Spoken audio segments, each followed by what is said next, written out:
Are you a podcaster? Maybe you've got that big idea and you're looking for a network to join. The multi-award-winning Ozcast Network can get your content to eyes and ears all over the world. Join now for the first month free, and you could be featuring this sound at the beginning of your podcast. Ozcast. Simply head to ozcastnetwork.com for details. Ozcast.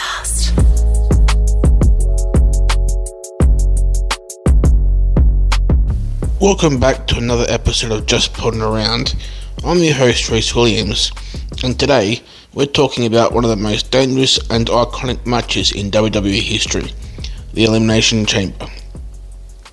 The structure has given us absolute classics, but it's also produced some of the most frustrating, boring, and straight up bad matches in WWE history. So today, we're breaking down the 10 worst Elimination Chamber matches ever.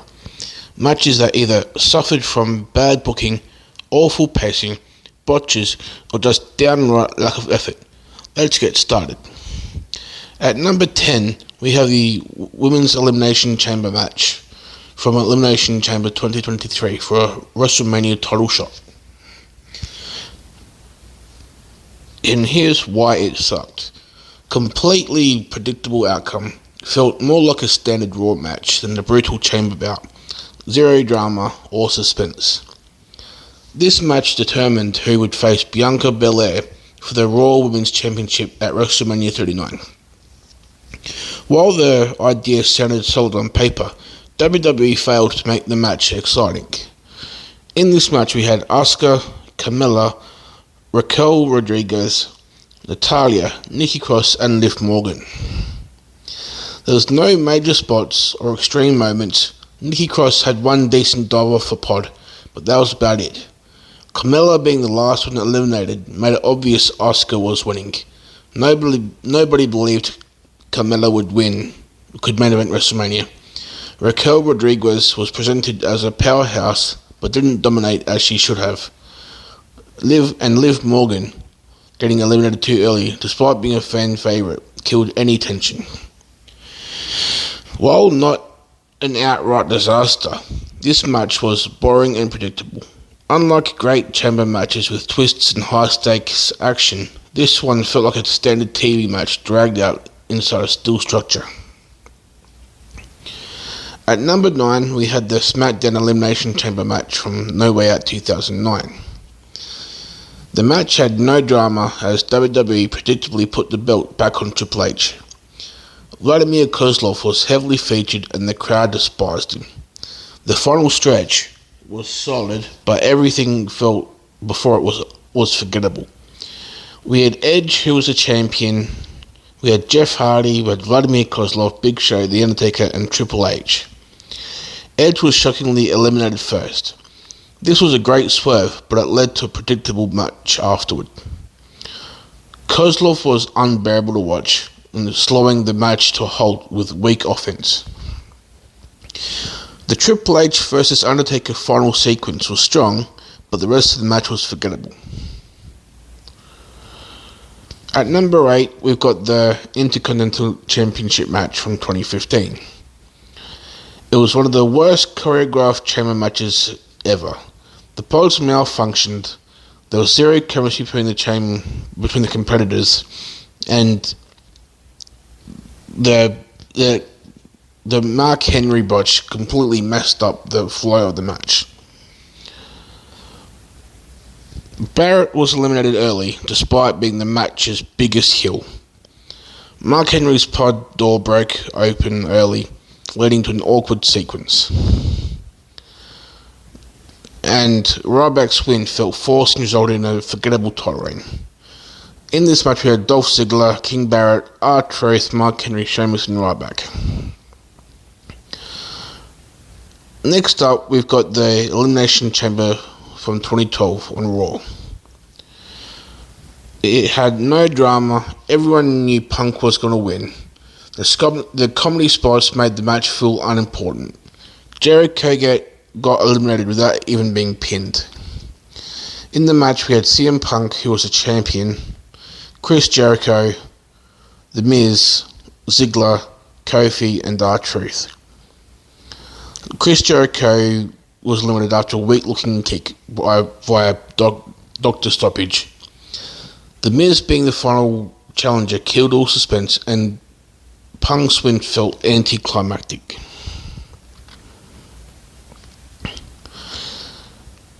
Next up, we've got the Women's Elimination Chamber match from 2018. It was a historic first, but a forgettable match. The pacing was painfully slow, poor booking hurt fan interest, and a predictable result making eliminations meaningless. This was the first ever Women's Elimination Chamber, so expectations were high. Alexa Bliss was defending the Raw Women's Championship, and with WrestleMania on the horizon, most fans assumed she'd retain. That predictability made the match feel pointless even before it started. The participants were Alexa Bliss, Sasha Banks, Bayley, Mickie James, Mandy Rose, and Sonya Deville. The match was slow and filled with awkward pauses. Early eliminations came way too soon, making the final stretch feel rushed. Mickie James had one highlight, a dive from the pod, but was eliminated immediately after wasting her momentum. Sasha Banks turned on Bayley, but instead of a dramatic betrayal, it felt forced and uninspired. Alexa Bliss won with ease, which further cemented the idea that the match was just a setup rather than an actual competition. It could have been a milestone moment for women's wrestling, but instead it felt like a mandatory PR stunt that didn't deliver on the brutality the chamber should bring.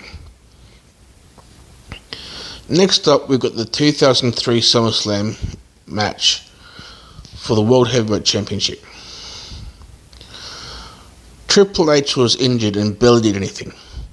Goldberg dominated but still lost, killing his momentum. And it was overly long and plotting. This was supposed to be Goldberg's crowning moment, but instead, WWE went out of its way to protect Triple H at the cost of logic and fan engagement. In this match, we had Triple H, Goldberg, Shawn Michaels, Randy Orton, Chris Jericho, and Kevin Nash. Triple H spent most of this match hiding, avoiding action due to an injury. Goldberg eliminated nearly everyone, destroying Orton, Jericho, and HBK with ease. Just when Goldberg looked unstoppable, Triple H used a sledgehammer to cheat his way to victory. The ending was met with loud boos. Fans were tired of Triple H's reign of terror in 2003. A match designed to make Goldberg look like a beast ended up with him looking like an idiot. Triple H's injury meant he couldn't wrestle properly, making this one of the most boring chamber matches ever. Next up, we've got a tag team chamber match from 2015. In this match, it lacked any form of excitement and dramatic moments. It was underwhelming with storytelling and pacing, and their underutilized teams and some flat eliminations. In 2015, WWE decided to bring the Tag Team Elimination Chamber match into the spotlight. The stakes were high, with the WWE Tag Team Championships on the line. The teams involved were the New Day, Primetime Players, the Lucha Dragons, Los Matadors, the Ascension, and Cesaro and Tyson Kidd. The match had potential, with several interesting and diverse teams, but the action was unfortunately sluggish and lacked the chaos that an Elimination Chamber match typically delivers. The storytelling also failed to capture the excitement of the fans, making this match feel flat despite the high stakes. The key moments were slow pacing and flat spots. The match started with the New Day facing off with Lucha Dragons and Los Matadors, but it immediately slowed down the pace. The pacing of the entire match was inconsistent, with long stretches of time where the action lacked urgency. There were no memorable high spots or chaotic moments that would have kept the energy up throughout the whole match. The Ascension and Los Matadors were eliminated relatively early, and these teams were simply there to fill the numbers. The lack of compelling storylines or hype behind these teams made their eliminations feel insignificant. The crowd didn't really care about the eliminations, which only further killed the atmosphere. The primetime players were eliminated too quickly, which left fans feeling that one of the more over teams was just tossed aside. Their early exit meant that the momentum of the match dropped significantly after a potential babyface win was snuffed out early. The primetime players had some great crowd energy, but was completely wasted in this match. Cesaro and Tyson Kidd, one of the most talented teams at the time, didn't get nearly enough time to shine. Their combination of athleticism and hard-hitting style could have been the match's focal point, but they were eliminated without getting the chance to put on a truly memorable performance. The match was more focused on other teams, and Cesaro and Kidd were underutilized. The New Day emerged victorious, which in hindsight turned out to be a great choice for their long-term story arc, as they became one of the most dominant teams in WWE. However, the match didn't build to be a spectacular climax. The New Day's victory felt anticlimactic because by the time they were the last team standing, the match had already suffered from pacing issues and lack of excitement. An Elimination Chamber match, especially one for the Tag Team Championships, should be chaotic and brutal, with teams throwing everything at each other to survive. Unfortunately, the 2015 Tag Team Elimination Chamber felt like a regular multi-team match with a few gimmicks thrown in. There was no sense of real danger or intensity, and the usual mayhem of Elimination Chamber was absent. This match could have been a defining moment for tag team division in WWE, but instead it fell flat. The teams, which, while talented, were not given a chance to truly shine in the structure. The lack of excitement, underutilization of talent, and unnecessary eliminations made this the most disappointing chamber matches in WWE history. It was clear that the Tag Team Elimination Chamber needed more focus, intensity, and a better overall pacing to make it truly memorable. Next up, we've got the 2020 Women's Elimination Chamber match. In this match, Baszler eliminated everyone in minutes. There was zero suspense. Felt like a TV squash match, not a main event. WWE wanted to book Shayna Baszler as an unstoppable force heading into WrestleMania 36, but instead of making the match compelling, they made it a one-woman beatdown that lacked any tension. In the match, you had Shayna Baszler, Asuka, Natalya, Liv Morgan, Ruby Riott, and Sarah Logan.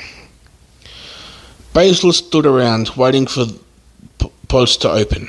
No urgency, no strategy, just easy eliminations. The crowd was dead silent because there was nothing to invest in. Baszler vs Becky Lynch at WrestleMania flopped, proving this match was a pointless build-up. This wasn't an Elimination Chamber match. It was a glorified squash match that buried the entire division. Next up, we've got the 2006 News Revelation Elimination Chamber match. Carlito and Chris Masters nearly won. Let that sink in. It was a predictable Cena victory and only memorable because of Edge's cash-in. John Cena was WWE's new golden boy, and this match was just a way to keep him looking strong.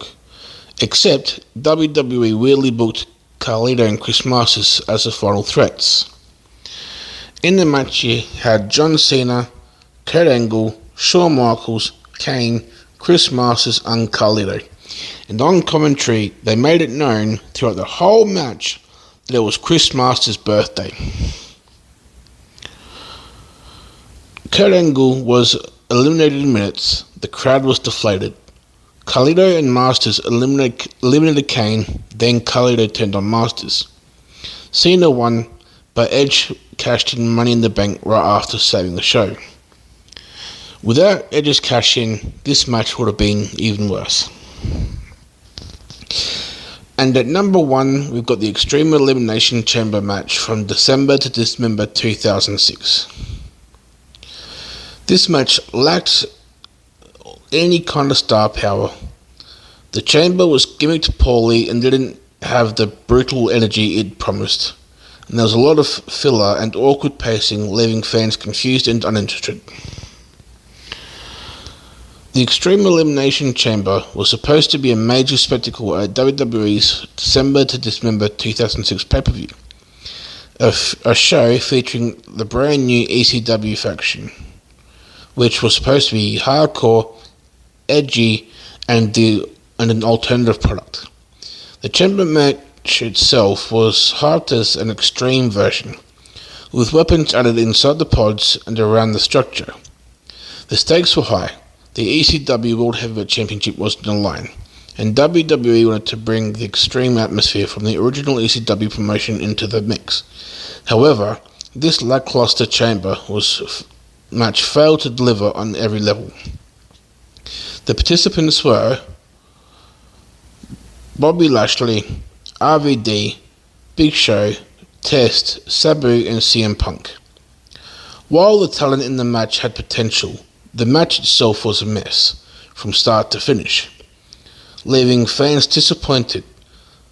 There were multiple reasons for the match's failure, ranging from poorly executed spots to a lack of strong build-up. The idea of mixing ECW's extreme style with Elimination Chamber concept felt rushed and forced. The build-up and the participants. The match was a weird mix of talent that didn't mesh well. Bobby Lashley, at the time, was a rising star, but his character was still very much in the process of development. RVD, who had been a fan favourite for years, was not over in ECW as been in the original brand, especially to his recent drug suspension. Big Show and Test were big names, but neither seemed to fit with the extreme nature of ECW at the point. Sabu was a hardcore legend, but the lack of real ECW-style violence took away from his usual appeal.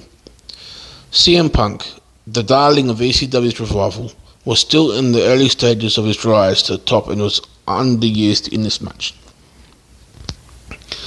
Despite being billed as an extreme chamber match, the use of weapons was minimal, and the match's overall pacing felt slow.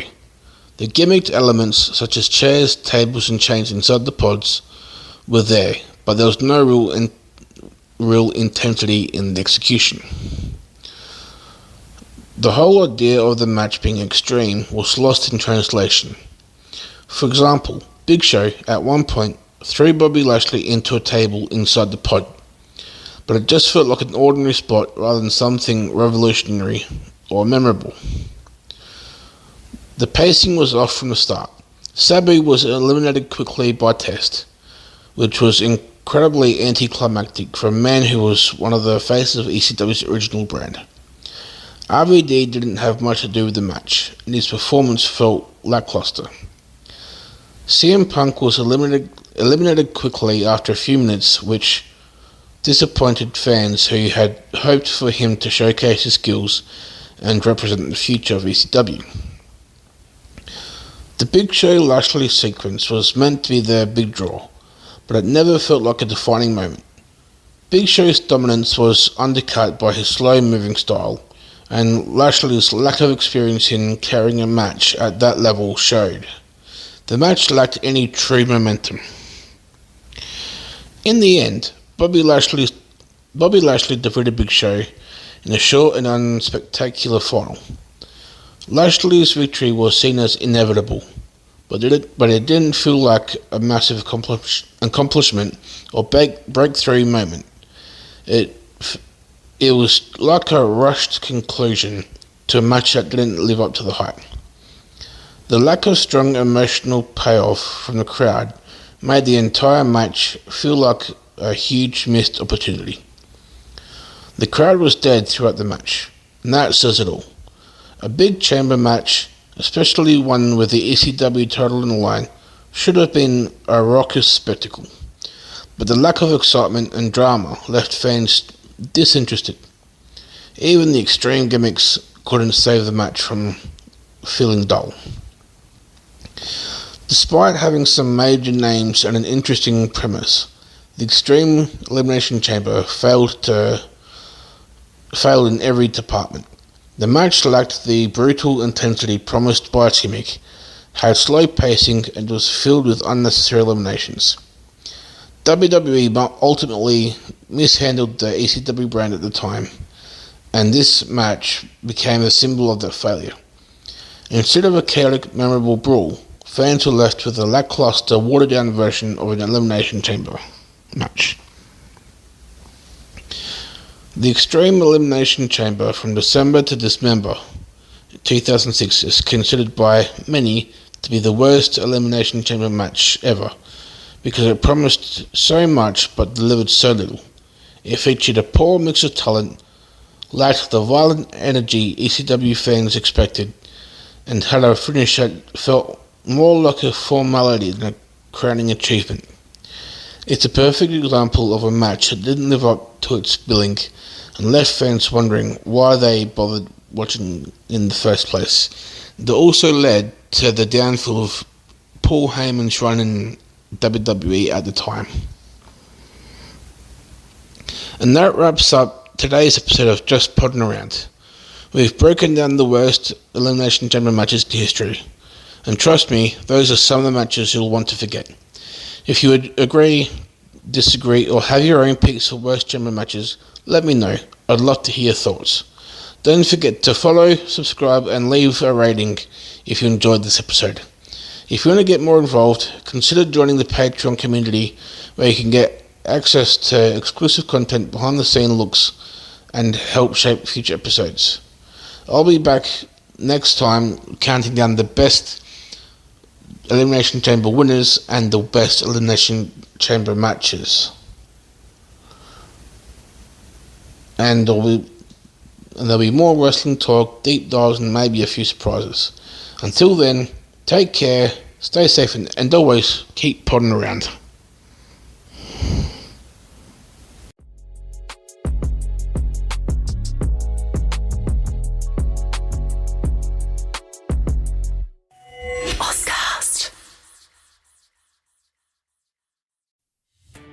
Are you a podcaster? Maybe you've got that big idea and you're looking for a network to join. The multi-award-winning Ozcast Network can get your content to eyes and ears all over the world. Join now for the first month free, and you could be featuring this sound at the beginning of your podcast. Ozcast. Simply head to ozcastnetwork.com for details.